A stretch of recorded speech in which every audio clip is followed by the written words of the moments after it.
started to realize something, and I realized like how dependent we are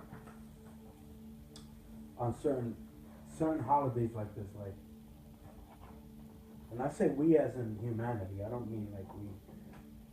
Like sometimes we try to separate ourselves, which we are separate, but it's good. We're still here, yeah.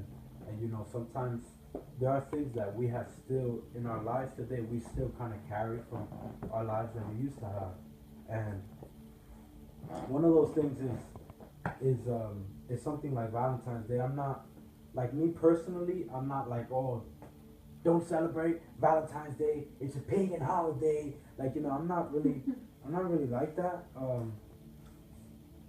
I love the way Apostle puts it. Like she says, we always take advantage of the seasons that are around, and we try to use those things so that we can impact people in a supernatural way. For example, they did an event and they did like a dinner for couples. The point of that dinner for couples is so that they can have an impartation from God on what, you know, a relationship should be like, what love should look like, and all of these things, so that we don't have the misinterpretation of what this is. And sometimes, like as I was saying, we bring these things from the past, and we kind of measure love on what people do for us. And for example, like I know there was a lot of women who were upset at their husbands if they did not take them out. You know what I'm saying? And that's something that happens in relationships. It has to do with so much insecurity. Like when a woman, and there's nothing wrong with that. Don't get me wrong. Don't misunderstand me with this. But like there's nothing wrong with wanting to go out, and you know, you kind of want to be like everybody else, and kind of celebrate these things. But it all falls down to a lack of identity, and it all falls down to an insecurity. Like for example, like you know that your husband can't take you out, but if he has not bought you roses and takes you out on dinner, you are upset, right? Or vice versa. You know, even the man might feel like, man, I don't have money, or I can't take her out. Like, and it's Wednesday, like, oh, you know, what if we do it in the weekend? Some people, they get a little uncomfortable with this.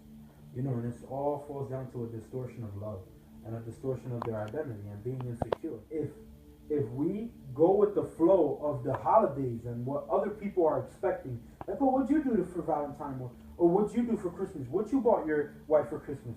It's like it's mandatory.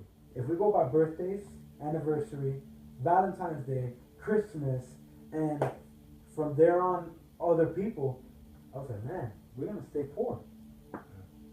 You know what I'm saying? And like I said, there's nothing wrong with those things.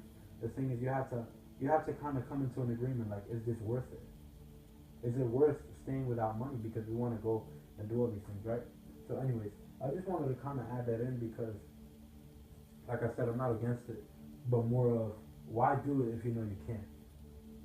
You know what I'm saying? Or if it's not that big of a deal, why not celebrate this for all days and do your best to go all out all the time?